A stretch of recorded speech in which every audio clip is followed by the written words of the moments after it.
हर हर महादेव। देवों के देव महादेव। नमस्कार दोस्तों। एपिसोड की शुरुआत नंदी के सती को फूल देने के लिए धन्यवाद कहने से और उन्हें मां कहकर पुकारने से। मुझे इस रोल में नंदी का अभिनय बहुत अच्छा लगा। जिस तरह से उसने मां कहा, ऐसा लगा जैसे कोई जानवर अपने मालिक के प्रति निस्वार्थ प्रेम दिखाता है।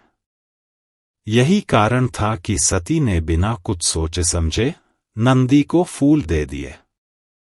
उसी समय दक्ष यह दृश्य देख लेता है और नंदी को पहचान जाता है। उसे ऋषि दधीची के महल में प्रवेश करने और उसके बड़े दिन पर शिवजी के आगमन की यादें ताजा हो जाती हैं। वह क्रोधित हो उठता है। प्रसूति भी नंदी को देखती है और दक्ष की नाराजगी समझकर तुरंत सती का पक्ष लेती है। वह दक्ष से कहती है कि इसमें सती की कोई गलती नहीं है।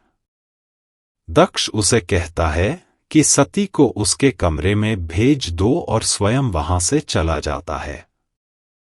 सती पीछे मुड़कर देखती है तो उसे अपने पिता दक्ष का क्रोधित चेहरा दिखता है और वह घबरा जाती है। वह देखती है कि ऋषि कश्यप भी पीछे खड़े हैं। उनके भाव देखकर सती समझ जाती है कि वे नंदी को जानते हैं। सती उनसे नंदी के बारे में पूछती है, लेकिन ऋषि कश्यप टाल जाते हैं। सती बार बार आग्रह करती है और कहती है कि उसे लगता है कुछ छिपाया जा रहा है, क्योंकि उसके पिता का भी नंदी को देखकर अलग ही व्यवहार था। अंत में ऋषि कश्यप बताते हैं कि वह नंदी है शिवजी का वाहन।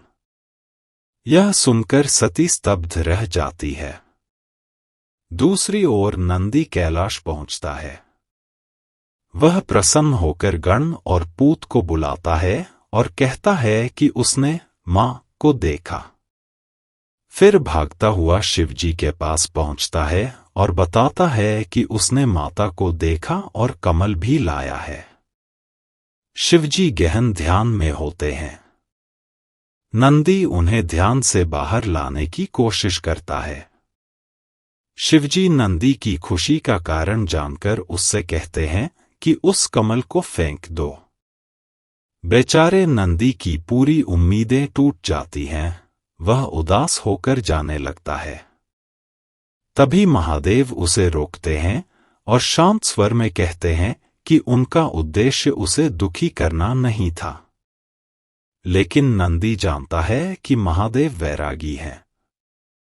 उन्होंने सांसारिक इच्छाओं का त्याग कर दिया है। वे नियमों और बंधनों में नहीं बंध सकते।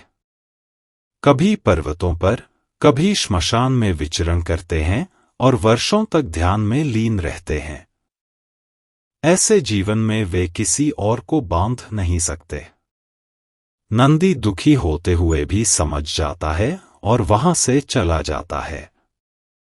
वहीं प्रसूति सती को उसके पिता की नित्य पूजा में जाने के लिए कहती है। सती अपने पिता के क्रोध से भयभीत होती है, पर प्रसूति समझाती है कि वह एक ब्राह्मण कन्या है, उसे दृढ़ रहना चाहिए और अपनी चिंताओं को पूजा में बाधा नहीं बनने देना चाहिए। सती पूजा स्थल पर जाती है, जहां दक्ष हवन कर रहे होते हैं। वह वहां बैठकर डर और चिंता के बीच मंत्रों का उच्चारण शुरू कर देती है। प्रीकैप। सती दक्ष से पूछती है कि नंदी उसके पास क्यों आया था। दूसरी ओर नंदी अपने गणों से कहता है कि उसे पता है मां यहां आने वाली है और यह होना ही है। बहुत ही शानदार सिनेमाटोग्राफी दिखाई गई है, मानो चांद उनके पीछे ही हो और वे किसी और ग्रह पर खड़े हों। इधर दक्ष सती से कहता है कि अब वह अपने पिता की शक्ति और सामर्थ्य देखेगी। आपका कीमती समय निकालकर इतना लंबा अपडेट सुनने के लिए धन्यवाद। कृपया यदि कोई भाषा या व्याकरण त्रुटि हो तो क्षमा करें। आगे देखना न भूलें। हर हर महादेव। नमः शिवाय।